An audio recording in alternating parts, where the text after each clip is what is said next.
My name is Tim Trono, and I'm back with John Bannon, and we're discussing his new 2 DVD set, Bullets After Dark. Thanks for coming back with us here, John. One of the things that I've noticed about the DVD set and your presentation is you're not really performing. It's interesting. I just had a talk with Paul Harris, and Paul has said he's gotten older and his style is more conversational. I mean, it's not about, here, let me present something to you. It's more having a conversation with somebody. And that's where I notice your style has kind of gone as well. Can you talk a little bit about that? Oh, sure. That's a deliberate choice on my part. And it started a number of years ago where, the most of the magic I do is not in a formal situation where I'm at the end of the table and I've got my close-up pad and the music and all that kind of stuff. But it is more or less in a conversational surroundings.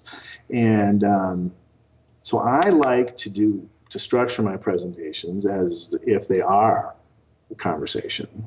And I actually like to take it one step further and this is called behind the curtain. And I have a presentational strategy called peek behind the curtain, where you act, the presentation of the trick is actually letting the audience in, or supposedly letting them in, on some kind of interesting unknown aspect about magic or card tricks or whatever. Really part of the presentation sounds like part of the conversation, and it's really hard now. All of a sudden you really can't divorce the two. Mm-hmm. Is it conversation? Isn't presentation? Is he being a magician, or is he just talking to me? And I think that's a very interesting dynamic and a valid way of presenting card tricks, especially in this kind of modern age.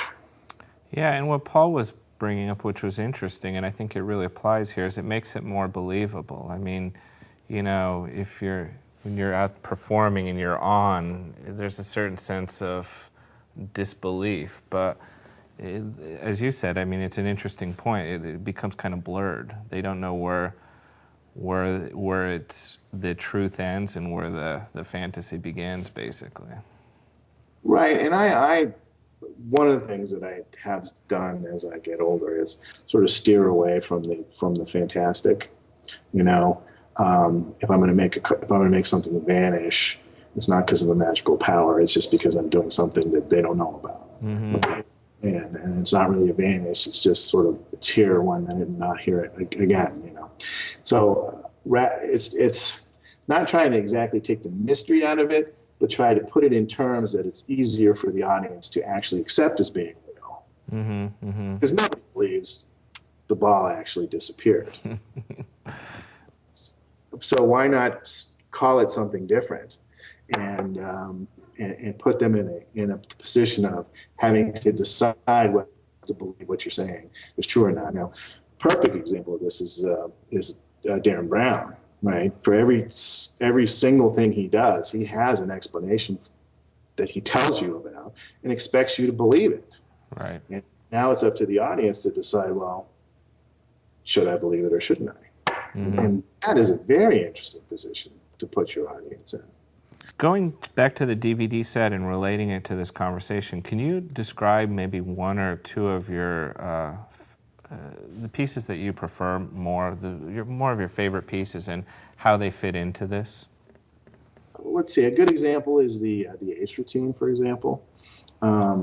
Ace tricks are 4-ace assembly tricks are very difficult to come up with a sort of a reasonable presentation for, I think. Mm-hmm. And so the one I adopted in the DVD is, all right, this is what I did in order to qualify for this particular rank that I achieved. Mm-hmm. Okay. And that on its face does not sound implausible, or maybe it does, but it's close. And in a conversational standpoint, which when you're like my age and gray, people they don't know not to believe that, and they're kind of interested in it. So this is the peek behind the curtain aspect of it. Mm-hmm. I also cloak the trick as a classic trick of magic, and like I talk about on the videotape, calling something a classic gives you a reason to perform it all by itself. I mean, it's a classic for a reason in order to do it. So when you call something a classic, that puts a framework around it where you can just do the trick without, adding on a whole bunch of quote unquote presentation to it. Is that kind of what you're getting at? Yeah, exactly. And on the DVDs, you'd have these segments, so it's not all just trick, trick, trick. I mean, there's a look into John Bannon and his thinking on the DVDs, and I thought that was pretty valuable. I mean, it was a good insight. This was part of Owen's sort of vision as to what kind of product he wanted to put out, and I actually enjoyed it. A lot of it sort of forced me to think about things in a way that I could articulate them rather than just have them floating around in my head. So it was valuable for me as well. Mm-hmm. Hopefully there's not too much talking head on there for most people, but there is some. No, that was actually one of my favorite parts of the DVD. I noticed that over the years, since I've seen you here and there at a convention and on this DVD set, you're more focused on card magic. Because if you look at some of your earlier work, like Impossibility, there was a lot of coin stuff, flash paper, coin boxes, other effects, ring and string. Why the change, or is that an accurate assessment? It's completely accurate. You can't do it all. Mm-hmm. And when I left the service and went into law school, that was probably the time where I sort of had the broadest sort of exposure, the broadest sort of interest. But then once I started practicing, the time constraints were such that I realized, I'm not going to be able to do it all anymore. I might as well just concentrate on that which I like the most, which is card tricks. And so I actually made a pretty conscious decision to concentrate almost exclusively on card tricks. Every now and then I'll look at something else, but it's not sort of the broad spectrum of close-up magic that I was used to. And just one quick question here before we go our ways is, people are always wondering what's in the future. So what is in the future for John Bannon? Is where is Cardzilla somewhere in there? We've all talked about that, and that is actually brought up on the DVD set. Yeah, you have to watch the DVD to find out about that one. I have a lot of projects going on. Most recently, a lot of them have sort of come to the position or the place where I can actually think about putting them out or commercializing them.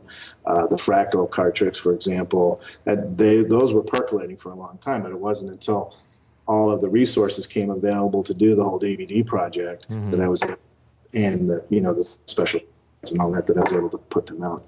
And now with this DVD, that was important to me to put a lot of things into, like we said, the video space. But I've got other things in the works. I've got a project involving thought of card tricks. I've got some more fractal things going. A couple of other sort of, I'm contemplating an entry level kind of series where here's the first 6 tricks you should learn if you want to learn how to do card tricks, and here's why you should learn them this way. Interesting. Yeah, and I don't know how much appeal that will have, but I know over the years I've had like my partners at work say, "Hey, my 14-year-old was really interested in card magic. Where should he start?" And frankly, there's no good place to start. There's no good place to start from zero. Right. There's lots of places to start from having done it for a while. Right. Like the Michael Amar, the Royal Worlds and all that. But where do you start from zero? Yeah. And there are not a lot of good places for that. Well, thank you very much, John, for your input on these DVDs. I really appreciate you taking a few minutes out of your time and talking about these. So we look forward to seeing you, and look forward to seeing you in Blackpool very soon. Okay, well, thanks for having me and giving me the opportunity to talk about it. It was a fun project. It was a lot of fun working with Owen and the Big Blind Media guys. Yeah, and they're great DVDs, great production, great content. So make sure you check out Bullets After Dark.